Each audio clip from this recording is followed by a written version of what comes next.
Eto po ang magiging topic natin for today. BBM, payat na. Nako, matindi po ha. Medyo meron silang patibong. Mamaya e-explain ko po. Ha, meron tayong insider. Alam natin yung ginagawa ng mga kagunggungan nitong mga ito. Pangalawa po, banateros na gulangan si Bongbong Marcos. Di umano. Pangatlo, Amy, nagsalita na sa totoong lagay ni Bongbong Marcos. Kita nyo, di ba? Maraming haka-haka, may sakit na daw, patay na daw, payat na daw, at kung ano-ano pa. Maraming may cancer, etc. No? Pero si Amy, galing sa kapatid mismo, nagsalita na. Pang-apat, Malacanang, kinumpirma ng mainstream media ay nagpapakalat ng fake news. Papakita ko ha, kasabwat, pati mainstream media. Fake news si Bongbong Marcos. With evidence, pakita ko video. Kayo mismo humusga. Panglima, si Baste, panakip butas lang, di umano. Ayan. So, hindi na po natin pagtatagalin, pero ako po ay matagal na hindi nakakapag-vlog. Tayo medyo sa Facebook lang, no? Pero ngayon, balik na tayo dahil marami lang tayong ginawa. At the same time, nagpahinga lang tayo dahil pumasok ang Holy Week.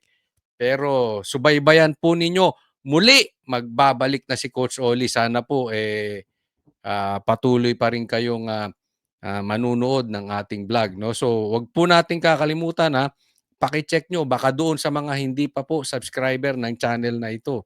Okay, subscribe po. Coach Oli, wag pong kakalimutan. O Coach Oli News, wag po nating kakalimutan. Okay? Subscribe and i-like nyo na rin po itong video na to.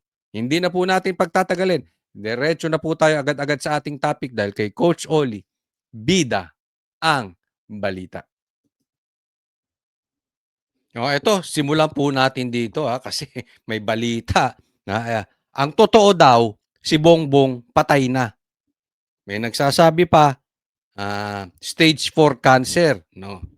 Ito po, pag-usapan natin, ano ba talaga ang totoong lagay ni Bongbong Marcos? Pasok! Gusto nyo mag-jumping jack? Hoy! Naglakad lang ang hulog. Naglakad lang. Ang bira. Can you tell everyone na magaling pangalan? Kalukuhanan. Grabe, no? Ibang klase na talaga ang mga politiko ngayon, ano? Pero, iba na eh. Ngayon, dati, ang mga magnanakaw nakahubad. Ngayon, ang mga magnanakaw nakabarong. Dati, pag mag-e-exercise ka, kailangan nakasuot ka ng pang-sports. Ngayon, nakabarong na, pambihira. Ano ang pambansang kasuotan ng mga maliitim ang budhi? Barong. Ayoko na magbarong. Kaya ako, nag-stay na ako sa Amerikana. Gusto ko sana mag-shift to barong. Ayoko na, pambihira. Yan ang suot ng magugulang na tao. Ayan o, this is, hindi it's the tape, it is I am carrying my statement for this afternoon, which is what I'm going to make. It is April 14, we're going to talk about the excise tax. Yon. Nadinig ninyo? Ha? Fake news si Bongbong Marcos. Nadinig, hindi nyo nadinig. Sabi niya, excise tax daw. Pinagmamalaki niya. Dati kasi, pagka proof of life, or malalaman mo na hindi replay yung video, yung dyaryo ang ipinapakita. Di ba? Ano yung headline ng araw na yon? Ito, ang pag-uusapan daw, excise tax. Pero, ang sinabi niya, April 14.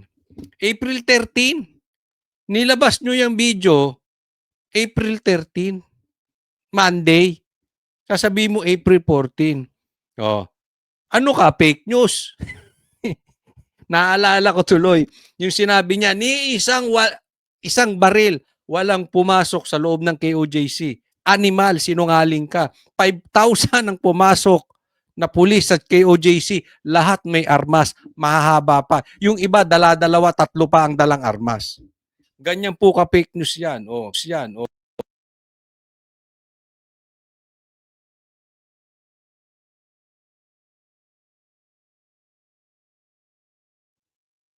So, di ba? Ano ba ang totoo? Ang daming fake news nito si Bongbong Marcos. So, sige po, tuloy natin. So this is been done today. And I challenge anyone who are saying that I am sick, that they come and exercise with me. We will see who is stronger. You come to the gym with me. Tingnan natin kung sino mas malakas magbuhat ng weight. Sige, Bongbong. Ipatawag mo ako, animal. Animal ka. Nag-challenge ka pa. Sinabi niya kung sino yung nagsasabi na ako'y may sakit, come with me in the gym. Exercise. Tingnan natin sino mas makakabuhat na malakas. Sige. Gusto mo yung 2 kamay mo, 1 kamay ko lang. Naghahamon ka, patawag mo ako, Bongbong Marcos. Pasabi na mo ako. Samahan kita sa gym. Sasabihin mo, Coach Oli, yabang mo naman. Sino ka ba para ipatawag niya? Ganyan ang mga nila eh. Di ba? Pag hinahamon natin ng drug test si Bongbong, sasabihin nila, sino ka para hamunin mo ng drug test si Bongbong? Eto siya naghamon. Bagamat hindi ko sinabing may sakit siya, sige, ikaw naghamon. Patawag mo ako, samahan kita sa gym. Matagal na akong hindi nakaka-workout kasi medyo naging busy ako. Matagal na po, siguro bago pa magpasko, hindi na ako nakaka-workout. Tayo puro cardio lang. So, hindi tayo nakakapagbuhat. Sige, ipatawag mo ako, di magkasubukan tayo. Kasi pinagmamalaki niya, wala siyang sakit. Hindi po. Hindi, wala kang sakit, kaya kaya mo mag-gym. Hindi. Yung iba nga, basketball player Naglalaro pa ng basketball. Inatake sa puso, patay. Hindi mo makukuha sa ganyan yan. Pakitaan mo kami ng medical bulletin. Kung maglabas ka ng opisyal, anong totoong kalagayan? Nagpapa-check up ka, sabi mo sa ospital, hindi maglabas yung ospital. Diba? Hindi mo makukuha sa... Hindi porket wala kang sakit, nakakapag-jumping jacks ka. Pero alam mo, gusto Ganyan si Bongbong Marcos, di ba? Pag nagsisinungaling. Wag na tayo maglokohan. Di ba? Pag hindi niya kayang sagutin ng isang bagay, patawa-tawa. Sabi, hinaamo ka ng drug test. Tawa-tawa siya. Why should I? Tawa-tawa. Eto po, kung matagal na po kayo nakikinig kay Coach Oli, yan po, lagi ginagawa niyan. Basta magsisinungaling. Basta hindi niya kayang paliwanag ang isang bagay, patawa-tawa. Diba? ko nga sabihin, ang mga kababayan naman natin, ngayon, tiniyak ko na makita ninyo na hindi totoo yung mga sinasabi nila, na kasinungalingan yan. Kaya mula ngayon, yung mga taong yan, na nagsabi sa inyo na may sakit ako, na baldado na ako, ngayon alam ninyo, puro sinungaling yung mga yan. Kaya lahat ng sasabihin ng mga yan, kasinungalingan. Ayan. Sabi ko sa inyo di ba? Alam mo, Bongbong Marcos, na isahan ka ng banateros. Nagulangan ka ng banateros. Kung gusto nyo ng tunay na balita, Coach Oli News po ang panuorin ninyo. Panuorin nyo, banateros. Bakit? Hindi namin sinakyan yan. Alam namin patibong yan. Diba? Sinasabi na namin sa inyo. Dito kayo makikinig. Kung meron kaming balita, ilalabas namin sa aming vlog. Ilalabas ko dito sa aking vlog o sa SMNI. Sabi ko sa inyo patibong ano sinasabi niya? Simula ngayon, wag na kayong makikinig dyan. Kasi mga sinungaling yan. Mga fake news yan. So yan lang po ang gusto ng gobyernong ito. Para mabawasan yung nagbabalita na sila ay magnanakaw. Yan po ay tunay. Hindi po yan fake news. Kayo ay magnanakaw. Pero hindi namin sinabi yung patay ka na. Hindi namin sinabi may stage 4 cancer ka. Ewan ko doon sa mga kasamahan ko sa Banateros. Pero kami, nag-uusap-usap kami sa GC. Alam na namin nung una pa lang, hindi totoo yan. Patibong yan. Si Coach Oli hindi nagsabi na stage 4 cancer yan. Wala kayong nadinig kay Coach Oli na sinabi ko stage 4. Even yung mga kapitbahay, even yung mga kaibigan ko nagtatanong sa akin, anong sagot ko? Posibleng totoo, pero posibleng patibong. Kaya hindi ko sasakyan yan. O, yan ang gusto nila. Maubos ang mga DDS vloggers. Excuse me po, change us. Ibahin po ninyo ang Banateros. Ibahin ninyo si Coach Oli. Hindi nyo matitibag diyan sa pagpapakalat ninyo. Ha? Para kagatin namin ng fake news. Excuse me po. Ang atupagin natin, ano sinasabi ko? Ano pinopost ko sa Facebook? Ang atubagi natin, hanapin yung mga nakinabang sa maleta. Yung mga mastermind ng ghost projects. At isa ka doon, Bongbong Marcos. Wag na nga tayong mag-ano-ano dito. Hindi namin gusto-gusto yan patay-patay na kasi kung mamamatay ka, bukas, bakit hindi pa ngayon? Sa madaling salita, hindi po namin cargo yun. Nasa Panginoon na yun. So, hindi yun ang pupukusan namin. Ang pupukusan namin, yung nagpapahirap sa Pilipino, yung pagnanakaw ninyo ng pamilya ninyo, kasama anak mo, kasama pinsan mo. Yan, derechahan na po. Kung dyan nyo ako ididemanda, so be it. Bakit? Ang daming sinabi nung Maleta Boys. Oh, di ba? Sinabi rin niya ng mga Marines. Oh, naku kayo. Kaya kung opinion ko, tatanungin ninyo. Ha? Wag na nating pag-usapan kung ito stage 4 is stage 4. Ang pag-usapan natin dito, yung pagnanakaw niya na sinasabi ng marami. At huwag niyo nang paniwalaan kung sino man yung mga yun. Now you know who the liars are and who is telling the truth. Yon. Hindi kami yon. Hindi si Coach Oli yun. Paniwalaan niyo ko. Ha? Naisahan ka ng Banateros, no? Hindi ubra yung style mong yan. Etong mama na ito, hindi naisahan ng Banateros. Bakit? Kahit na kinarga siya ni BP Sara as president, kami from the get-go ayaw na namin sa'yo kasi adik ka. Sinabi sa amin mismo yan na PRRD. Kaya from the very beginning, hindi mo naiisahan ng Banateros. Ibahin nyo kami. Hindi mo kami budol to Budol yung mama na yan. Ang gusto lang yan, ma-eliminate yung magbabalita ng kalokohan nila. And once again, I think it's very, very easy and very clear that I'm in very, very good health. I just had everything. My numbers are. I just had my regular blood test kasi nagpapaano ko ng vitamins and everything.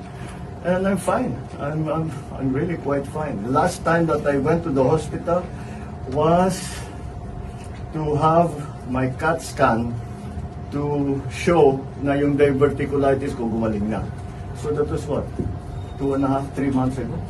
Mga ganun. Hindi ka pa magaling sa sakit mo. Anong totoong sakit nito? Diversionitis. Yun ang totoo mong sakit. Kasi lagi kang nagda-divert ng mga bagay-bagay. Yun ang stage 4 sa'yo. Diversionitics. Pambihira. Titingnan nyo ito, ha? Pwede naman niyang i-deny. Bigyan ko kayo ng halimbawa.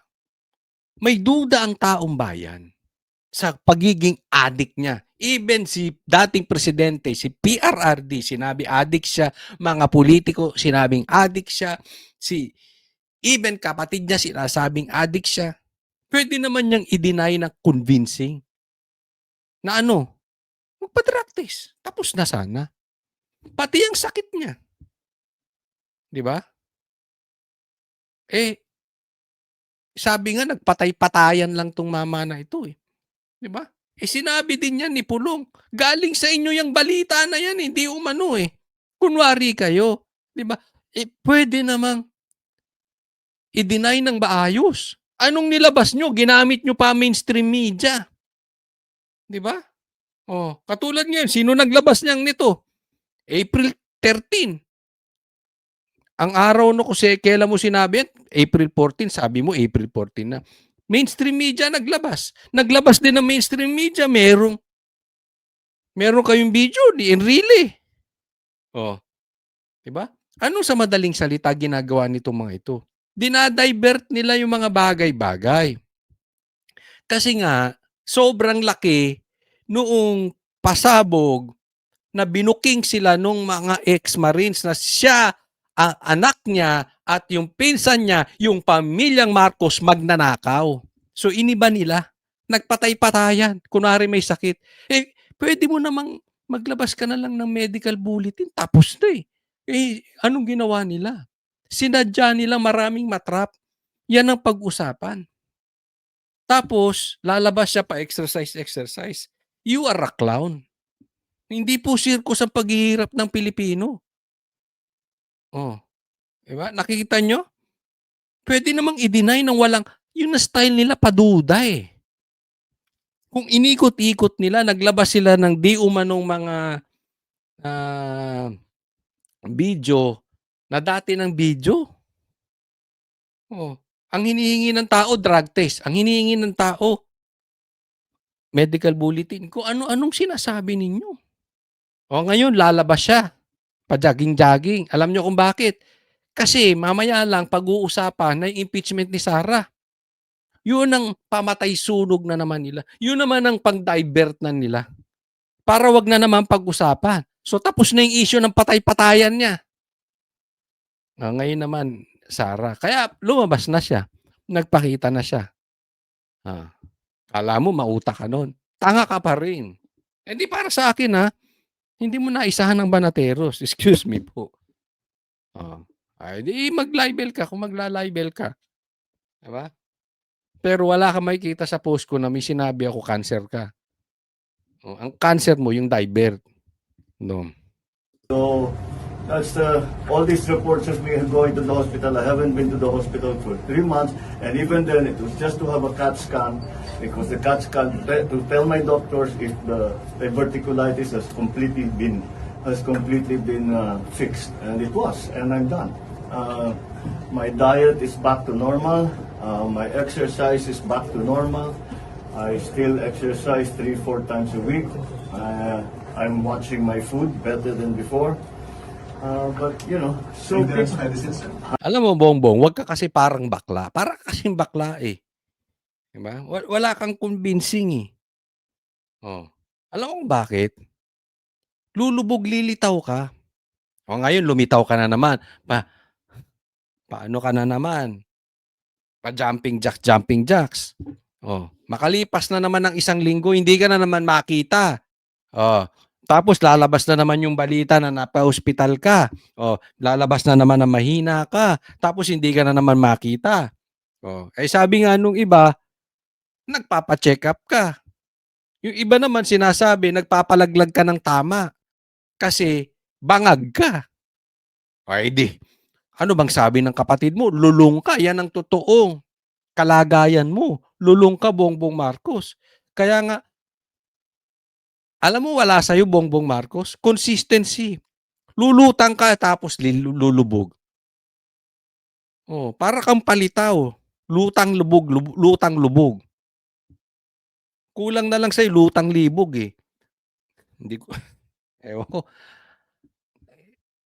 Sige, gusto nyo, magpustahan tayo. Diba? Bagamat di ako nagsusugal. So, pustahan tayo. Mamaya, mawawala na naman yan. Mga ilang araw, hindi mo na naman malaman kung sa matagpuan. Diba? Sasabihin nila, nasa Amerika, nandi sa probinsya. Nasaan ba sa talaga? Ang dami nating problema, minsan di ka matagpuan. Oh, tapos magyayabang ka, paglabas mo, sila sinungaling. Anong kabaklaan yan, Bongbong Marcos? Nako. I'm sorry? Maintenance medicines? Maintenance medicine for, no, I have, okay, two. One for gout, which is lopurinol. Nung nasa lahi namin mga Ilocano, magka-gout eh. No, excuse me po. Ako po Ilocano. I'm half Ilocano, half Tagalog. Wala po akong gout. Excuse me po. Hindi po kasi ako nag-a-addict. Hindi ko sinasabi yung mga may gout nag-a-addict ka, hindi po. Pero huwag mo nang idamay yung mga Ilocano sa mga pinaggagawa mo kasi nakakahiya eh. Parang sinasabi mo lahat ng Ilocano magnanakaw. Parang sinasabi mo lahat ng Ilocano, hindi po totoo yun ha. Hmm. And the other is for high blood pressure, for hypertension. Those are the only two medicines that I take. The others that I take are no, nothing really. When I have allergies, I take an antihistamine. Pero wala naman ngayon. Aside from that, that's it. That's it. I'm not a great believer in supplements. If you eat well and you exercise regularly and you get regular sleep, yun lang medyo kulang ako yung tulog. But Paano addict ka nga? Sige, taas ang kamay ng mga nanunood dito na merong malapit sa buhay, masakit man, pasensya na po, pero may mahal kayo sa buhay na nag-a-addict. O, di ba? Hirap makatulog. Eh, hindi ka makatulog. Hindi dahil sa marami kang ginagawa, nawawala ka nga parati. Oh. otherwise, everything is normal, and I'm happy to say that I'm healthy. You want me to do more jumping jacks? Army dozen. I can do the army dozen. The army dozen ako kumin. So eto na ngayon. Pag ang isang tao healthy, magja-jump, kaya jumping jacks. O sige, try ko kaya 1,000 jumping jacks. Naku ka. Hindi makukuha yung healthy sa ano. Ang healthy, yung hindi addict. Eh nakakita ba kayo ng addict na healthy? Sige nga. Next po tayo. Tingnan po natin ha. Tingnan natin yung kagaguhan nitong presidente na ito. Ano na naman ang mga pinaggagawa nito? Ialisin po natin yung sound kasi baka makopyright tayo, may kanta yan eh. Diba? Sige, panoorin natin tong ay nako. Ay, nagja-jogging. Kung ikaw ba naman hindi ka isa't kalahating tanga, magja-jogging ka nakabarong, naka-slacks, tapos naka-leather shoes. Diba? Budol ka talaga, Bongbong Marcos. Wala talaga sa sarili mo ang katotohanan. Sinong loko-loko ang magja-jogging na naka-leather shoes, nakabarong? Kaya nga sabi ko, bakit bihira? Ang suot ng magnanakaw ngayon, barong. Ang suot ng mga nagja-jogging at nag-exercise, barong. Ano kayang susunod? Tapos, yung sekretary mo, ang hinuhuli, nakahubad. Ang hirap ng mundong ito. Ang hirap sa Pilipinas. Baligtad. Yung mga nakabarong, ang hindi hinuhuli, samantalang sila yung magnanakaw. Di ba? Tuloy natin to. Ayan. Ang haba nun dyan. Ang haba no. Healthy na siya nun. Healthy na. Yan na, healthy. Yan no, ang walang cancer. Hindi ko sinasabing may cancer siya. Wala po ako sinabi sa vlog ko may cancer siya. Hindi mo kami nabudol sa pa-cancer mo ng ganyan. Ibahin nyo si Coach Oli News. Wala ako sinabing may cancer siya. Pero yung sinasabi niyang healthy siya dahil nag-jogging siya ng ganong kaiksi, tanga. Tanga lang ang magsasabi noon. Di ba? Ganong kaiksi. Sabi ko nga sa inyo, yung iba nagba-basketball pa. Yung iba nga, di ba may basketball player, may age nga. Nagba-basketball pa, naggo-golf pa.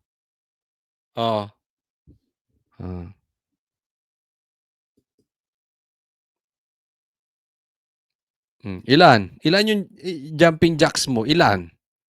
3?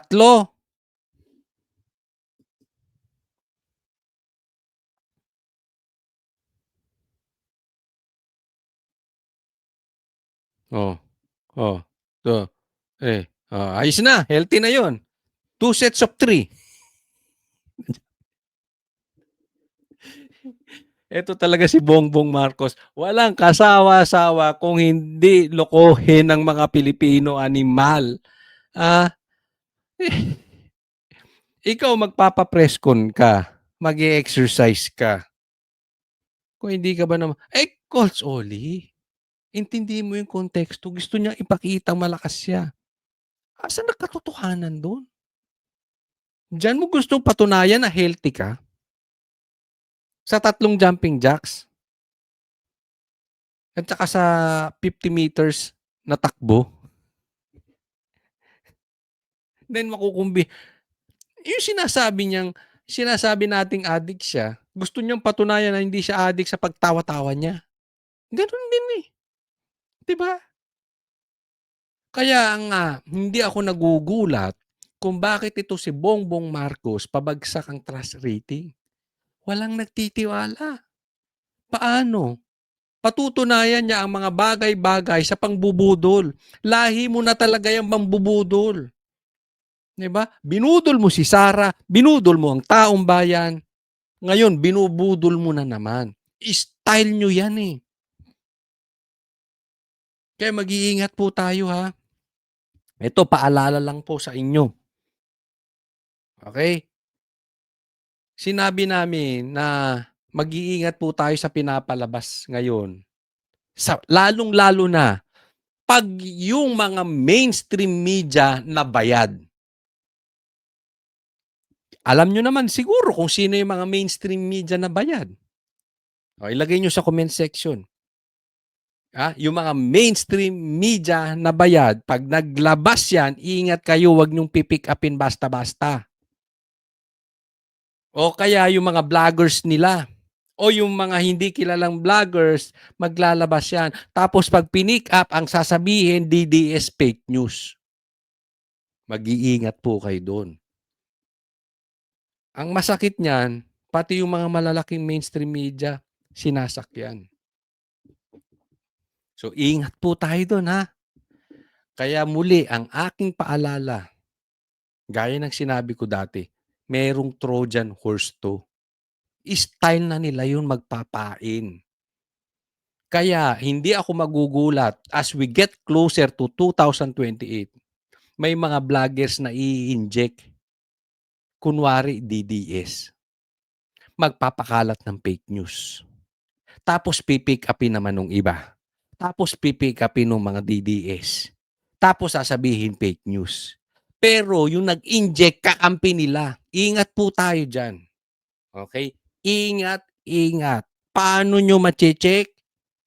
Huwag tayo makipag-unahan sa balita. Pangalawa, abangan sa Banateros. Abangan nyo sa Coach Oli News. Okay? Hindi po sa nagmamalaki tayo. Pero, alam nyo pa naman, sa simula pa lang, hindi kami nabudol ni Bongbong Marcos. Hindi po kami nabudol ng mamang yan. Okay? So, hindi kami yung patalon-talon lang basta. Hindi ko sinasabi na yung mga dating nabudol ni Bongbong at tumalon ay peke. Hindi po yun ang ibig sabihin. No? Pero, meron talaga nagagamitin ang kampo ni Bongbong, kunwari DDS. Ingat po tayo sa mga ganitong klaseng media, sa ganitong klaseng vlogger, sa mga ganitong klaseng tao. Dahil padami ng padami yan. As they get desperate, tandaan po natin maraming pera to. Isipin mo nga si Kiko Barsaga. Ang ikinulong, ang hinuli. Pero yung mga nagnakaw ng maleta, laya pa rin. Alam nyo ang ibig sabihin nun? Dahil malaki ang pera. Madaming pera. Sinong iniimbestigahan ngayon? Sinong naka-impeach? Ang iimbestigahan sa Kamara? Si BP Sara. na ang usapin lang ay 150 million confidential funds. Etong mama sa harap ninyo, magkano confidential funds nito, hindi imbestigahan. Kaya sabi ko sa inyo, maging wais po tayo. Titingnan niyo yung personalidad ng tao, hindi lang yung balita. Kasi malaki po ang pera. Kaya kaya nilang mag-inject ng espiya sa DDS. Kunwari kakampi, kunwari DDS vloggers. Iingat po tayo. 'Pag eto nagsalita, ang dami naloloko, okey? Hmm,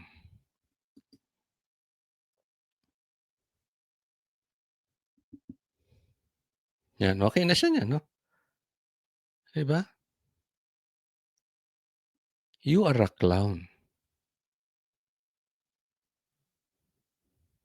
Ano 'yan, 50 meters, 100 meters, healthy na? Clown 'to. Ang presidente natin ngayon clown, 'di ba? Siguro Bongbong, ayusin mo yung pagtaas ng presyo ng gasolina, dun po tayo mag-focus.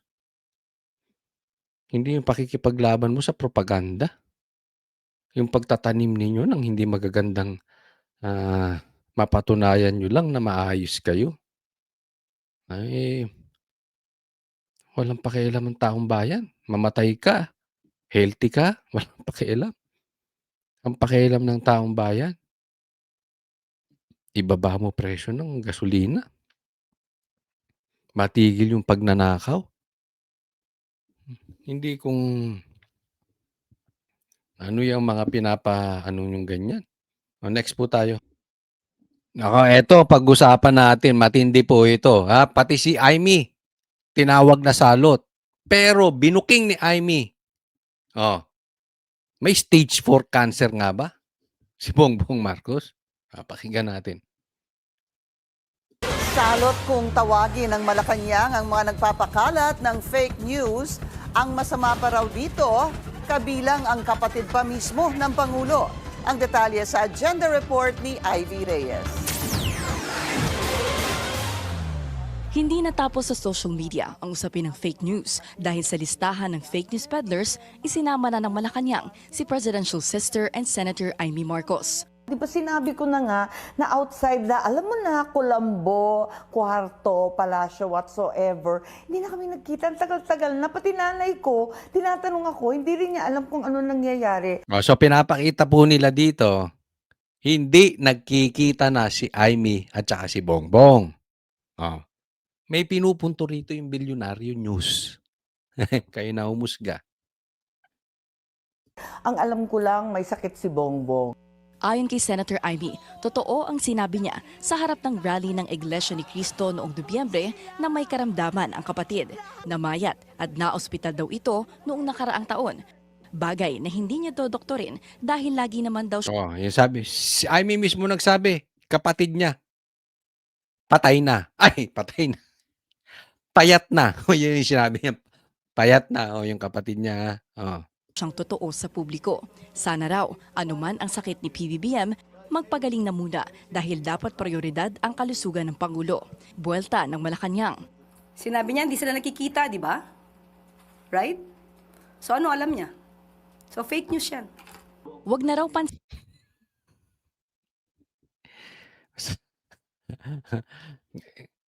Alam mo, ito yung mga ganitong klase.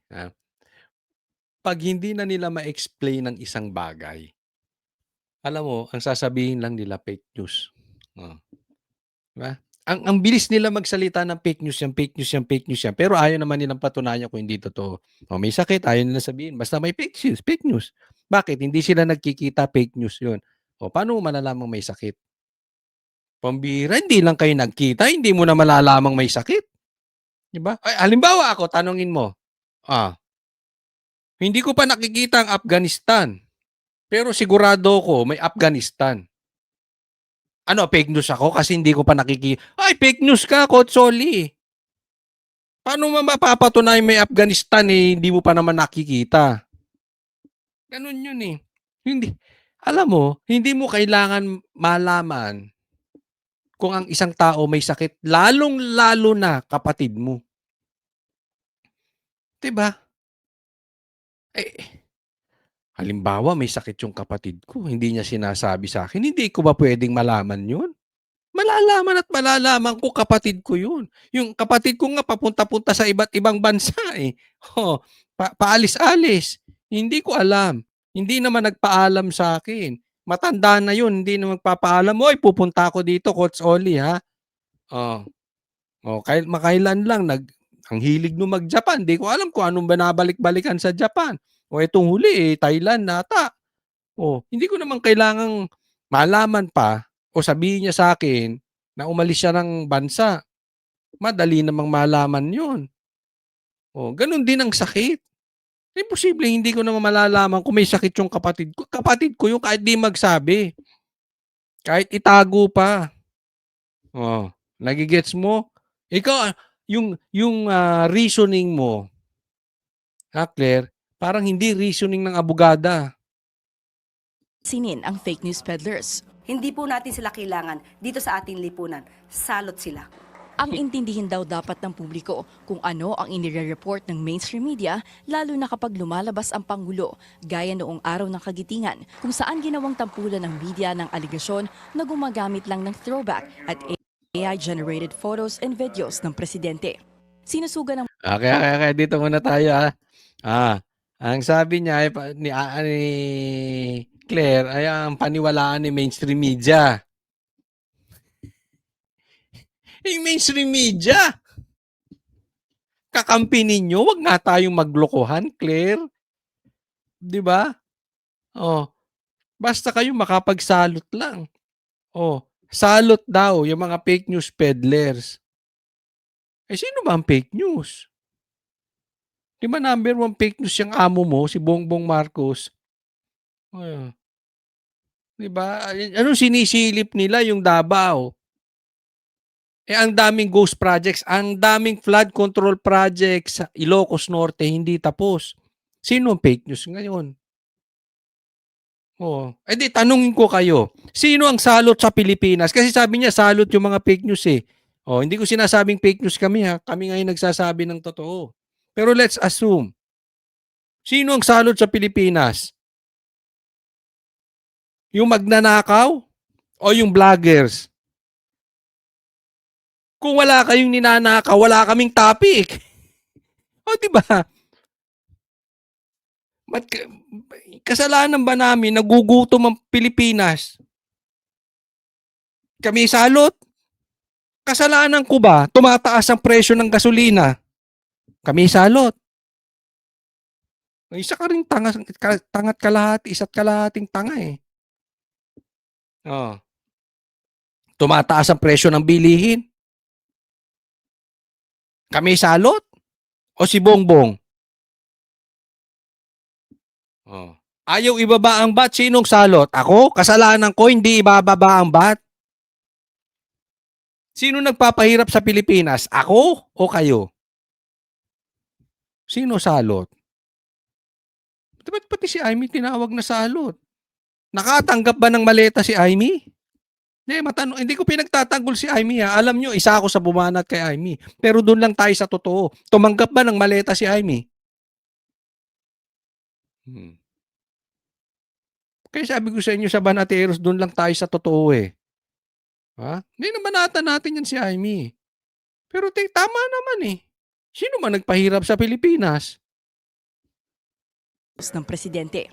Sinusugan ng Malacanang ang pahayag ng press organizations nitong nakaraang linggo na nanindigang hindi gawain ng mga mamamahayag ang mameke ng report dahil pangalan at kredibilidad ang nakataya sa bawat storya.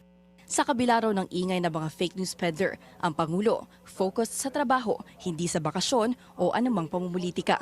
Ang nakakabahala lamang dito ay ang personal na galit, personal na interes at personal na ambisyon ay gamitin ng taong bayan na galitin ang puso ng bawat isa sa atin. Galit na galit si Claire. Kung makaasta to, kala mo, kapit ka ba? Hindi ako nagtatanong lang, ha. Kasi yung asta mo parang parang hindi ko maintindihan, no? Siya ba ay PCO? Ng presidente?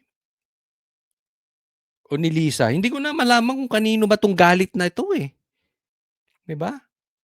Parang galit na galit siya, eh. Hindi ko alam kung eto ba ay galit ni Bongbong Marcos o galit na ni Lisa. O galit mo, hindi ko alam kung ano ba kayo, triangle? Yan ba ay boses ng yan ba ay, galing pa ba sa pangulo yang ganyang klase?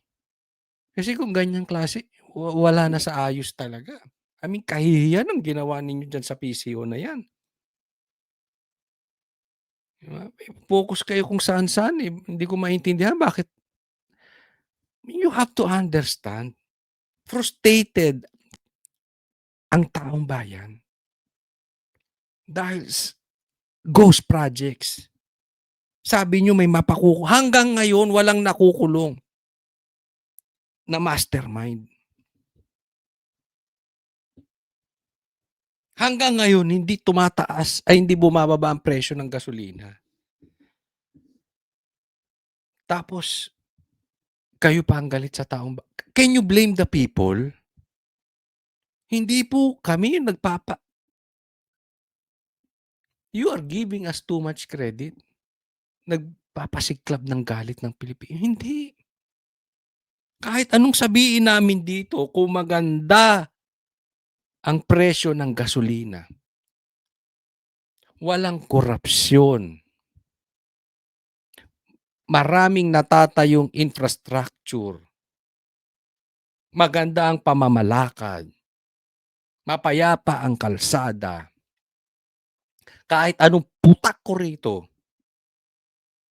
hindi magagalit ang taong bayan. Baka nga wala na silang pakialam sa akin, eh. Bakit? Hindi sila gutom. Maraming trabaho. They will just work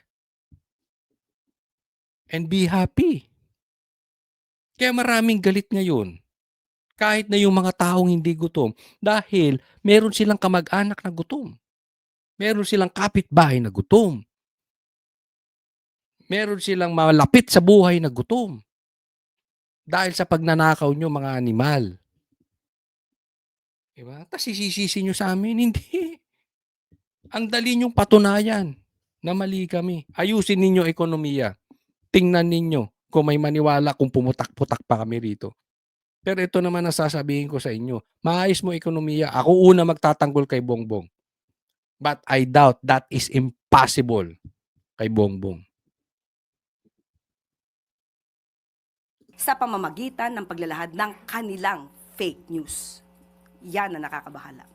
Dapat daw ingatan nating huwag umabot sa puntong nabubuhay na ang lipunan sa maling impormasyon. Para sa agenda, Ayan, so maliwanag. Ha? Maliwanag.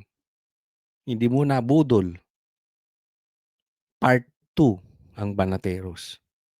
Hindi mo na budol si Coach Oli News Part 2. Nabola mo yung iba, kami hindi. Nung 2022 election. Nabudol mo yung iba pero ako hindi. So,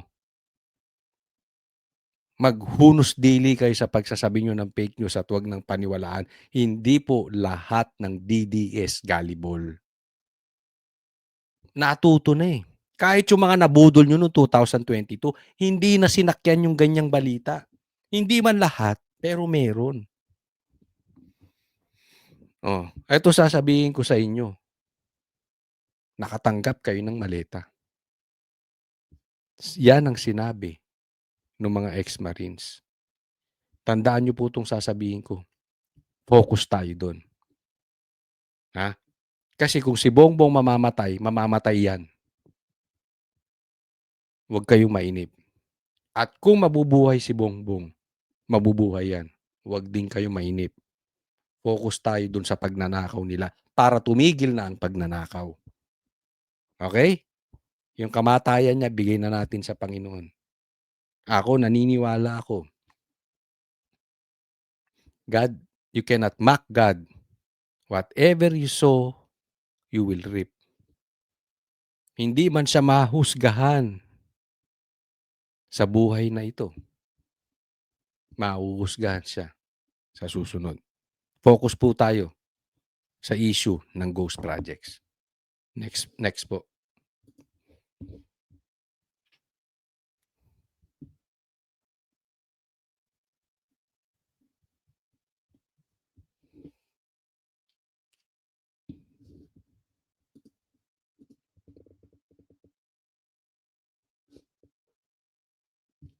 Ito ang dapat pag-usapan natin. Malaking bagay po 'to, ha. Naku, kailan lang nung Sabado, na-interview namin sa SMNI 'to si Libiste. Eto na naman, meron naman bagong pasabog at, ikukuwento ko sa inyo. Oh, yung mga off the records na usapan namin. Abangan niyo na. Basta panoorin muna natin 'to, okey? Ayos. Sinusuportahan ko ang panawagan ng ating mga resource persons na pababain ang buwis sa langis. Ngunit 1.5 buwan na tayong nagdidiskusyon dito at kung hindi tayo mag-schedule ng botohan para pababain ang value-added tax sa aking pananaw, nag-aaksaya lang tayo ng oras dito. Kaya ayaw ko nang pahabain pa ang diskusyon. Nais ko pong talakayin na ang ating susunod na aksyon. Kung maaari ko pong tanungin ang ating butihing chairman ng Ways and Means Committee, kailan po natin pwedeng ischedule ang botohan para pababain ang value-added tax? Eto po, natanong ko 'to kay, Kong Lebiste 'no. Sabi ko, alam niyo, dapat tapos na 'yan. Actually, hindi na dapat pinag-uusapan kung aalisin ang VAT o hindi.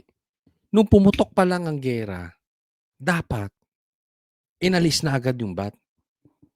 Pero nag-antay pa ng emergency powers si Bongbong Marcos, 'di ba? Tapos nung nag-grant yung emergency powers, wala ding nangyari. Hindi rin inalis yung VAT. Kaya ang usapin dito, bakit ano pa bang gusto nyo? Kailangan pa ba may batas para tanggalin yung emergency powers? Kalukuhan yun, 'di ba? Sino ba talaga yang lintik na congressman na yan or kung sino man ang humaharang nitong VAT? Alam mo sagot niya? Pagtatanungin mo naman ng mga congressman, lahat sila pabor tanggalin ang VAT. Pero hindi umuusad. Nagets nyo? Ito yung mga ipokrito. Kunwari, ayaw ng maleta, pero nakakatanggap ng maleta. Nagigets nyo? Kunwari, hindi kurap, pero kurap. Kunwari, magsisilbi sa taong bayan, pero ang pinagsisilbihan, yung bulsa nila. Lahat sila, almost, gusto tanggalin ng VAT. Pero sinasabi niya, pagbotohan natin ngayon. Pero pagdating sa botohan, ayaw nila ng botohan.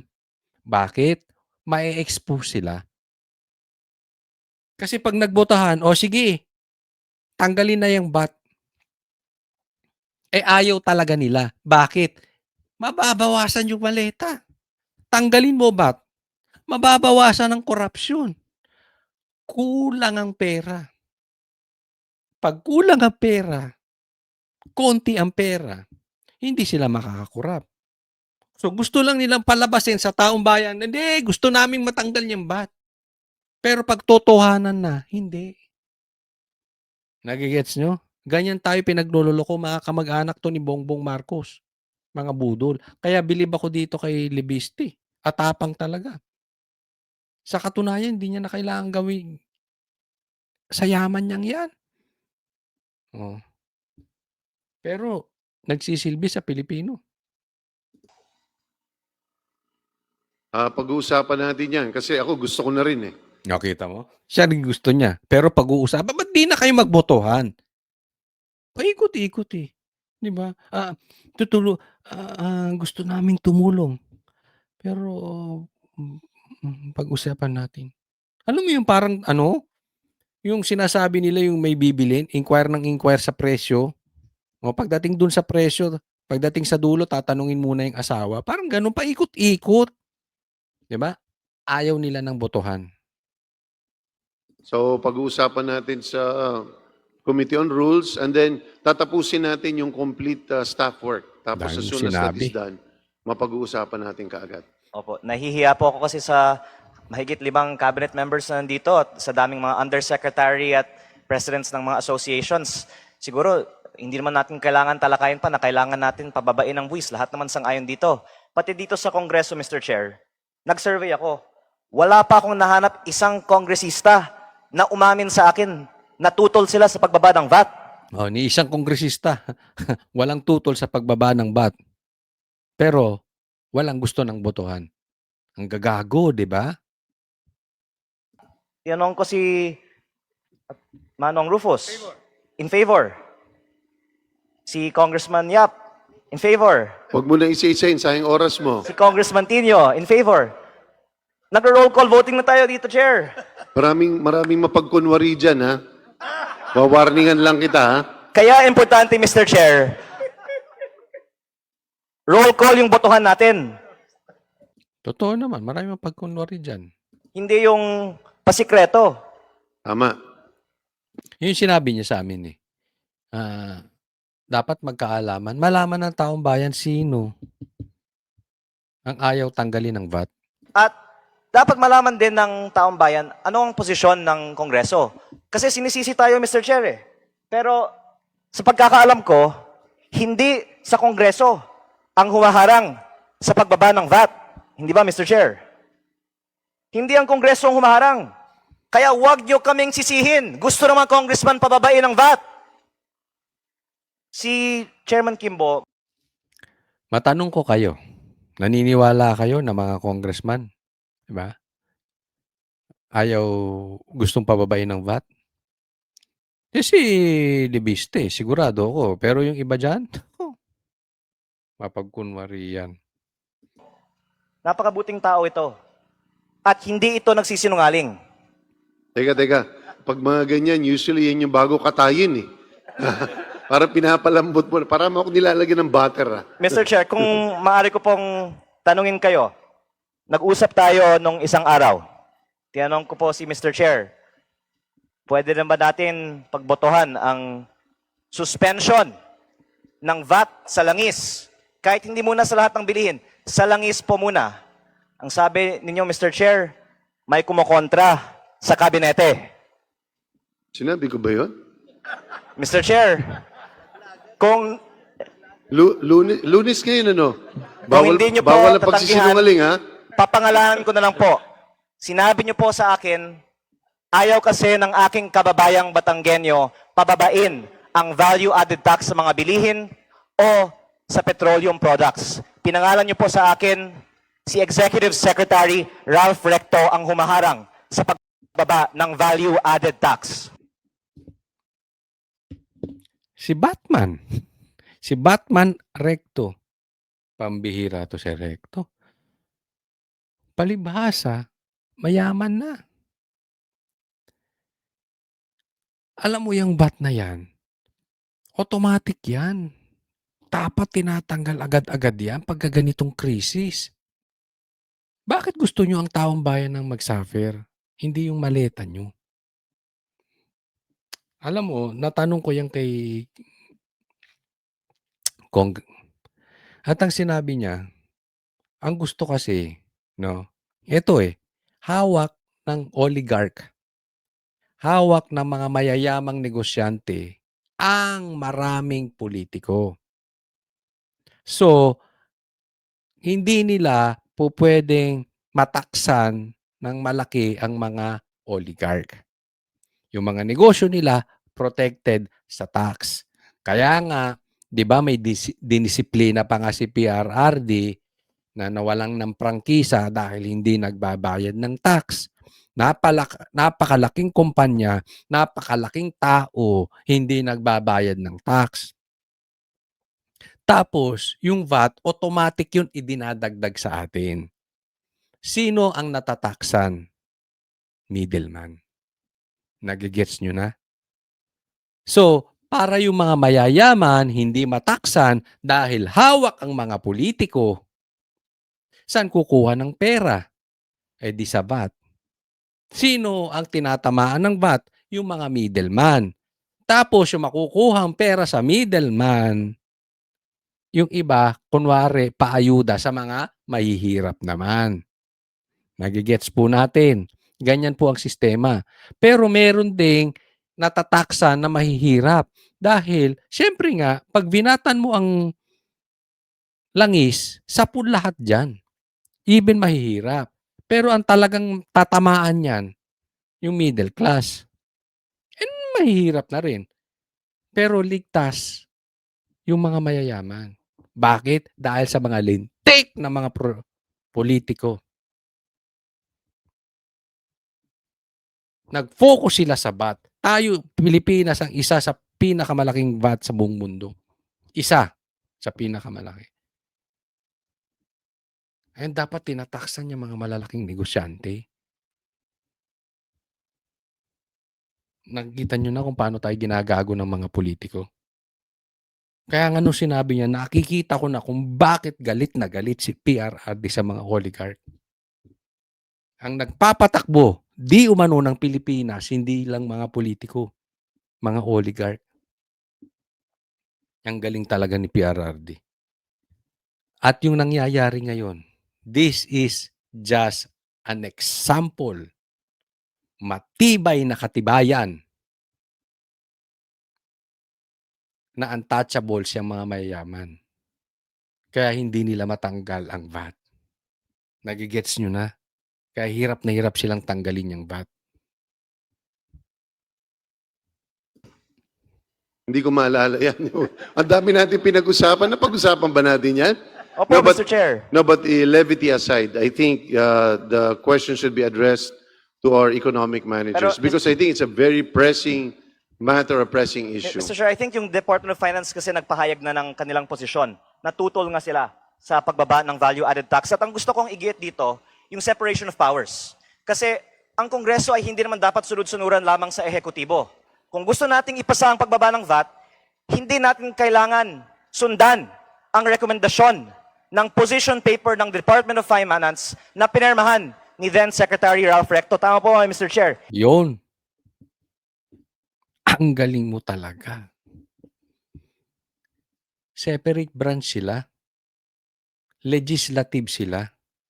Pwede namang automatic patanggal na yung VAT na yan. Bakit hawak sila sa leeg ng executive? Kaya sabi ko sa inyo, salot yan si Recto. Claire, yan ang salot, hindi kami. Hindi yung nagbabalita. Ang salot, yung nagpapahirap sa taong bayan, yung VAT. Pero, huwag kayong makakalimot ha. Hindi lang po si Recto.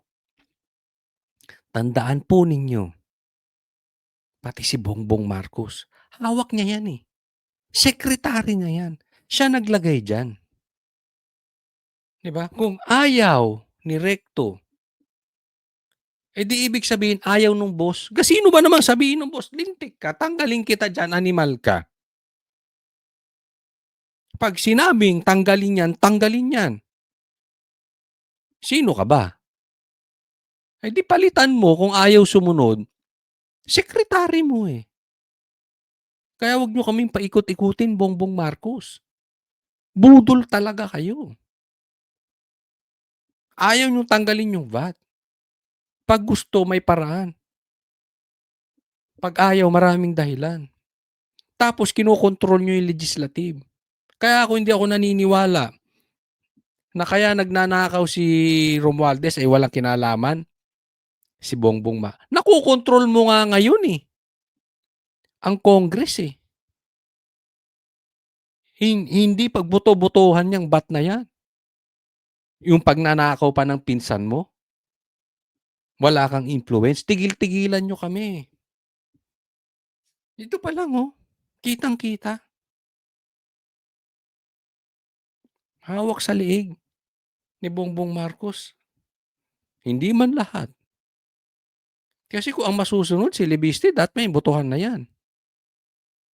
Ba't wala? Hawak kayo ng executive. Hindi natin kailangan sundan ang DOF. Well, paalala ko lang uli, Kong Lean, nakapangalan ng aking paboritong anak. Ha? Ang Secretary ng Finance ngayon ay hindi na si... Opo, pero inamin niyo sa akin, Mr. Chair, dahil siya ay Executive Secretary, nilalalim mo lang ang aking puwagbulgar ng ating confidential na diskusyon. Sinabi ninyo sa akin, Mr. Chair, si ES, hindi mo nga sinabi recto si ES, walang ibang ES naman, Mr. Chair, di ba? No, but in all Ay seriousness, ayaw na ibaba ang VAT.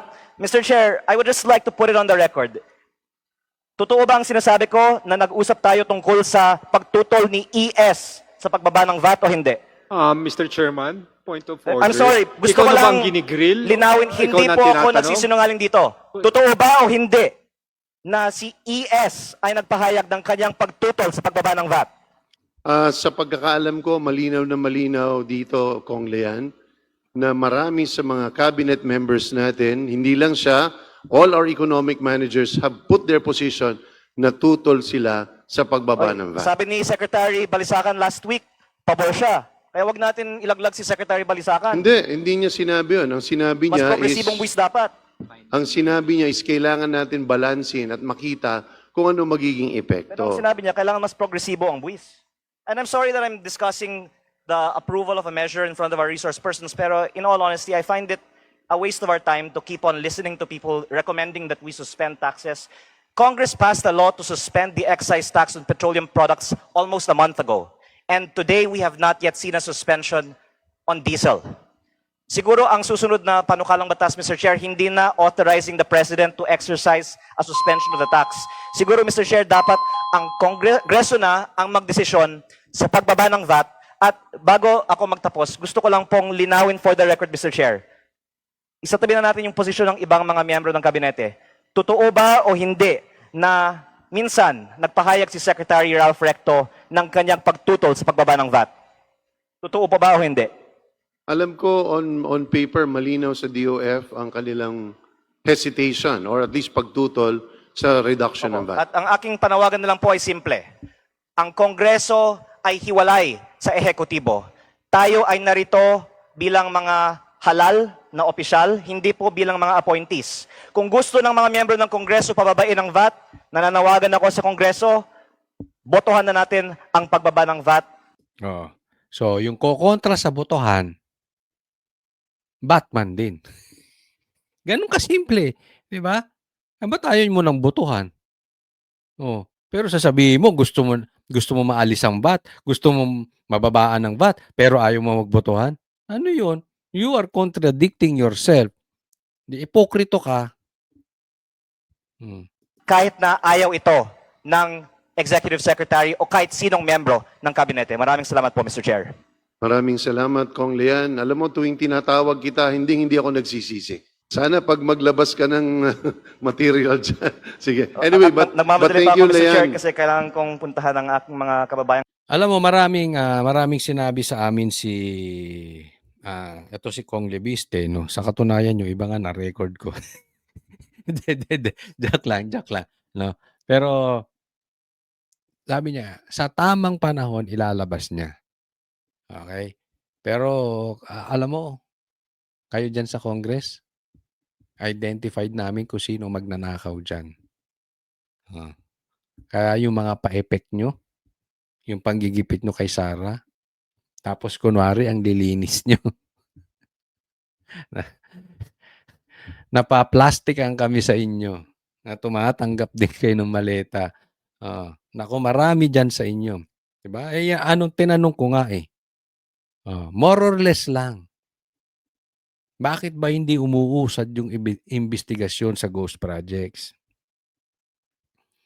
Kalahati ba? 50%? Ilang porsyento ba ng mga congressman ang nakatanggap? Nasa kalahati ba? Alam mo sagot, lagpas kalahati. Yan yung sinasabi ko, ang dami nilang pera para tahimik. Tapos na dapat to eh. Matagal nang tapos dapat. Hanggang ngayon walang nakukulong. Oh. Bakit? Nabusalan ang mga bibig ng ibang kongresista. Maraming kongresista. Ganyan din po sa vlogger. Ang dami naming kalaban ngayon. Bakit? Ang dami kasing pera sa kabila. Mag-iingat po tayo. Hindi lang po sa kabila. pinapapasok pa, kunwari DDS. Ingat lang po tayo, ha? Next po. Ito po, nangyari po ito kahapon. At gusto kong bigyan ng komentaryo kasi may mga nagsasabi na panakip butas daw ito lang si Baste. Kasi bigyan po natin ng komentaryo. Nanumpa na bilang presidente ng PDP Laban si Davao City Mayor Sebastian Duterte. Ayon sa national spokesman ng PDP na si Attorney Ferdinand Topacio, matagal nang nagsisilbing PDP Laban president si Duterte. Actually po, si Mayor Baste has been the new president for a while. Last year pa po, nung nag-file ng leave si Senator Robin Hood Padilla para mag-concentrate siya sa kanyang legislative work. Si Mayor Duterte rin ang pangunahing convener ng Reform Alliance for Good Governance and Accountability o RAGE Coalition na inulunsad kahapon. Ang RAGE Coalition ay isang multi-sectoral alliance na binubuo ng iba't ibang grupo na layong isulong ang reforma, transparency at pananagutan sa pamahalaan. Layunin din ng koalisyon na pag-isahin ang magkakaibang sektor sa panawagan laban sa korupsyon, pagtaas ng presyo ng bilihin at pang-aabuso sa kapangyarihan. Buti naman binalita to ng mainstream media. Pero dito nagkamali. Akala nila, pag na-impeach nila si BP Sara, wala na silang problema. Hindi po. Andyan pa si Baste. Kung masilipan si Baste, andyan pa si Pulong. Baka mamaya pati si Kitty. Di ba? Ano po sinasabi natin? Hindi po ang problema nila, paano nila tatalunin ng Duterte. Ang problema nila, yung nakawan sa gobyerno. Kasi kung si Bongbong Marcos nagtrabaho ng maayos, nilagpasan pa niya ang trinabaho ni PRRD, hindi nila problema ang Duterte. Sa katunayan, kakampi sila ng Duterte kung maayos sila. Pero ngayong grabe ang nakawan ng gobyerno, kahit ma-eliminate nyo si Sara, there will always be a Duterte. Kasi ganda po ng ginawa ni PRRD, ang tiwala ng taong bayan, napakalaki sa Duterte. Ayusin nyo kasi trabaho nyo, Bongbong Marcos. Sa kanyang talumpati, binatikos ni Mayor Duterte si Pangulong Bongbong Marcos at inungkat ang isyu ng maanumalyang flood control projects. Siya nagbukas ng usapin ng flood control na may mga ghost project. Kaya ako tumahimik talaga. Kasi hinayaan ko na mag-self-destruct yung yan. Kasi alam kong sasabog sa mukha niya yan. Pag ikaw eksekutibo, you cannot point at someone else for the mistakes of your administration. Mismo. Diba? Sasabog. Kaya sasabog naputukan sa mukha si Bongbong Marcos. Sumabog sa mukha niya yun eh. Hindi po pwede na ang kapalpakan ng nasa paligid mo wala kang kasalanan. Hindi po pwede yun. Diba? Yun ang sinasabi. Hindi, walang kasalanan si Bongbong. Medyo mahina lang, kaya gano'n. Hindi, huwag nyo kaming lokohin dyan. Siyang presidente, may kinalaman siya dyan. Hindi ako naniniwala na walang kinalaman si Bongbong Marcos. Marami pong nagsasabi, marami po kaming nakakausap. Marcos is the mastermind. Di umano. Responsibilidad mo yan, ibig sabihin, either di ka nag-iisip o kulang ka sa pag-iisip o hindi mo talaga gusto yung trabaho mo. Sagot dyan ng palasyo, hindi yan ang pananaw ng Pangulo. Nais daw ng Pangulo na managot ang dapat managot sa maanumalyang flood control projects dahil galing yan sa pondo ng bayan. Ang pagpapaimbestiga sa maanumalyang flood control projects ay self-destruction para sa Pangulo. Parang kakaiba po yata ang kanyang pananaw. Ang Pangulo po, kahit maapektuhan at matamaan ng kanyang administrasyon, kahit ang kaalyado man niya ay kaibigan niya o kamag-anak niya ay maapektuhan, ipagpapatuloy po ang pag-iimbestiga sa flood control projects. Kalokohan. Di ba, nakatanggap ng maleta si Sandro, anak niya. Ano sinasabi nito si Claire?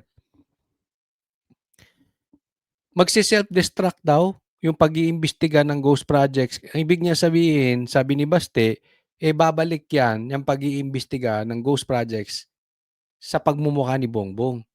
Tinatanggi ni Claire. Luka-luka talaga. Kahit kamag-anak daw, pambihira. Yung kamag-anak mo, anak mo, tumanggap ng maleta. Pinsan mo, tumanggap ng maleta. Nakakulong ba? Paano hindi magsi-self-destruct? Nagpuputo ka na sa pagmumukha ni Bongbong Marcos. Pinuputo ka na siya sa mukha. Di ba? May nakakulong. Hindi, wag na tayo magpaikot-ikot. May nakakulong bang mastermind? May resulta ba? Meron bang nahahabol? Ang daming nakatanggap ng maleta. May nakakulong ba? May iniimbestigahan ba dun sa mga nakatanggap ng maleta? Sinong gusto nyo ikulong? Si Kiko Barsaga. Sinong kinulong nyo? Si PRRD. Si Pastor Kibuloy. Diba? Inuuna nyo yung mga kritiko ng gobyerno na nagsasabi ng totoo. Pero yung mga nakatanggap ba ng maleta si Pastor? Nakatanggap ba ng maleta si PRRD? Sinong gusto nyong paimbestigahan si Sara? Nakatanggap ba ng maleta? Sinabi mismo ng ex-Marines, walang natanggap ang Duterte. So doon tayo sa resulta. Wag na tayong maglokohan dito. Hindi kailangan ng Pilipino ang paikot-ikot. Doon tayo sa resulta. Ano nangyari sa ICI? Yung investigasyon nila. Inimbestigahan si Sandro at saka si Tambi. Executive session, closed door investigation, hindi minidya. So wala na. Tapos itatanggi mo, Claire.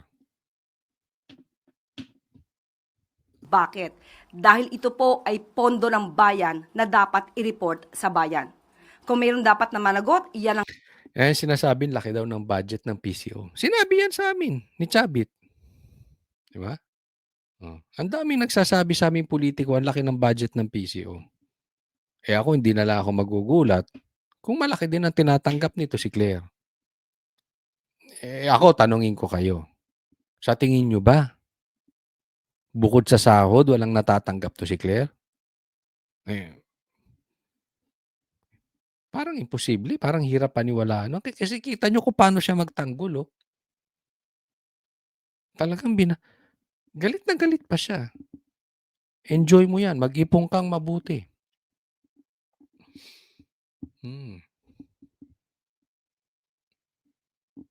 Kala mo, forever na yan? Good luck. nais ng Pangulo. Sa paglulunsad ng Rage Coalition, pinalutang din ni Senador Robin Padilla ang posibilidad ng pagiging future president daw ni Mayor Duterte. Walang pinakamagandang mamuno sa atin kundi isang Duterte. Kung meron tayong future president na Inday Sara Duterte, magkakaroon din tayo ng future president pa na Baste Duterte. Yun, sinasabi ko, kaya sakit ng ulo lalo naman. Ang sakit ng ulo ng magnanakaw. Tandaan po ninyo. Bukod sa maganda ang pamamalakad ng Duterte patungkol sa droga. So drug lords, galit sa mga Duterte. Sira ang negosyo nila.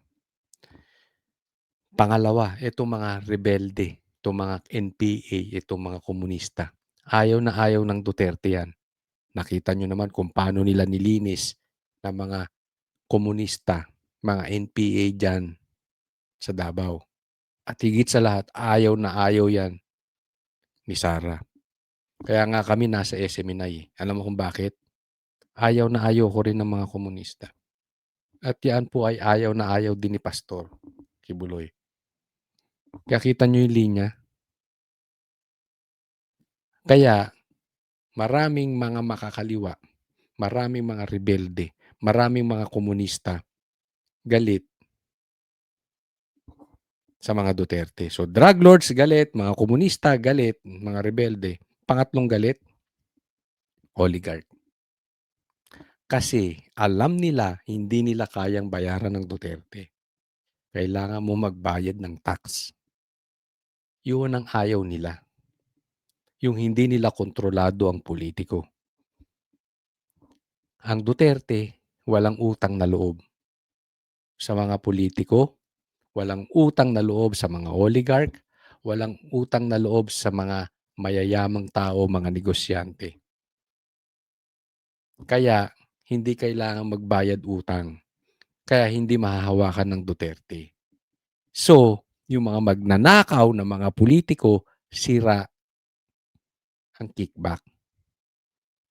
Kaya maraming galit sa Duterte. Isipin mo kung makaupo si Sara, tapos ang susunod si Baste, tapos sila dyan.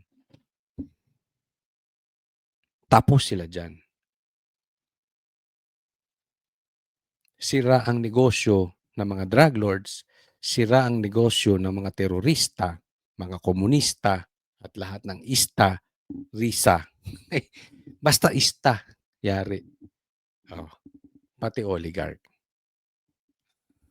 Na kung ako, hindi malayo tatanggalin ni Sara ang VAT pag nakaupo yan. Ako, naniniwala ako, tatanggalin ni Sara ang VAT pag upo niya.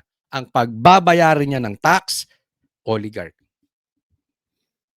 Tingnan nyo. Tingin tuloy ni House Deputy Minority Leader at ACT Teachers Party List Representative Antonio Tino, posibleng si Mayor Baste raw ang Plan B sakaling ma-impeach at ma-convict si Vice President Sara Duterte.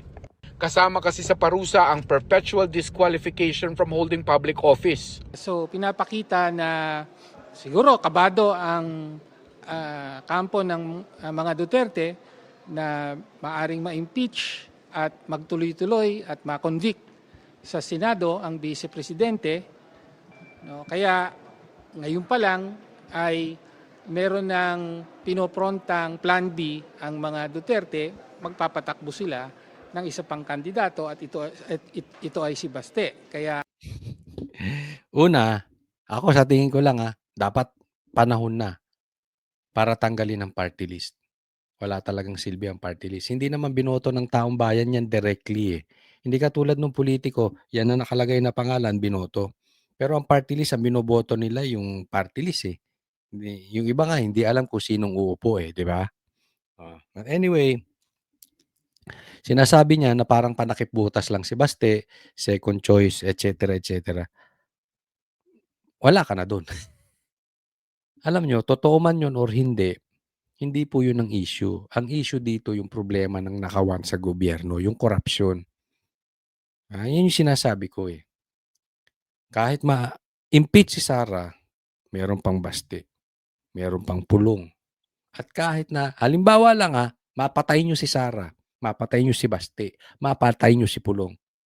Sa tingin nyo, ang Pilipino gugustuhin si Bongbong? Hindi rin. Sa tingin nyo, ang Pilipino gugustuhin yung kain suka na dilaw? Hindi rin.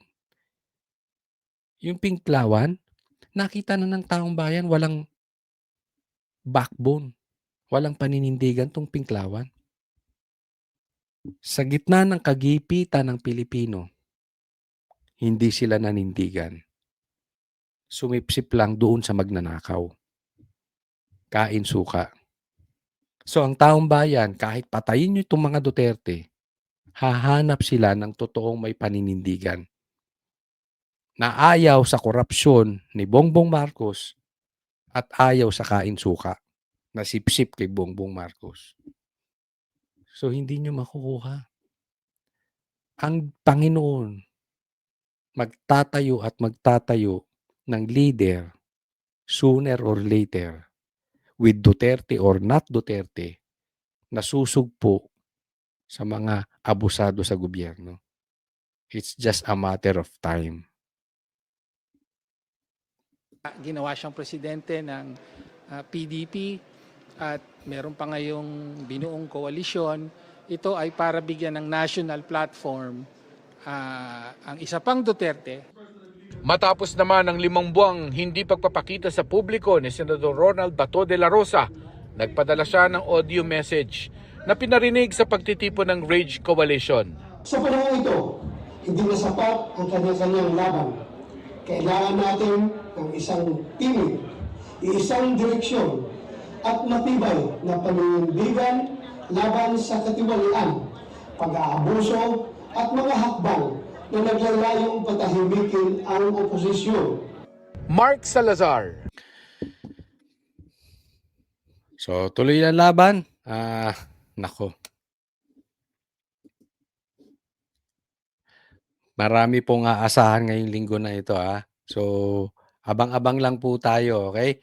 Ingat lang po muli, Ako yung nagpapaalala, ingat tayo sa mga trap o patibong ng gobyerno.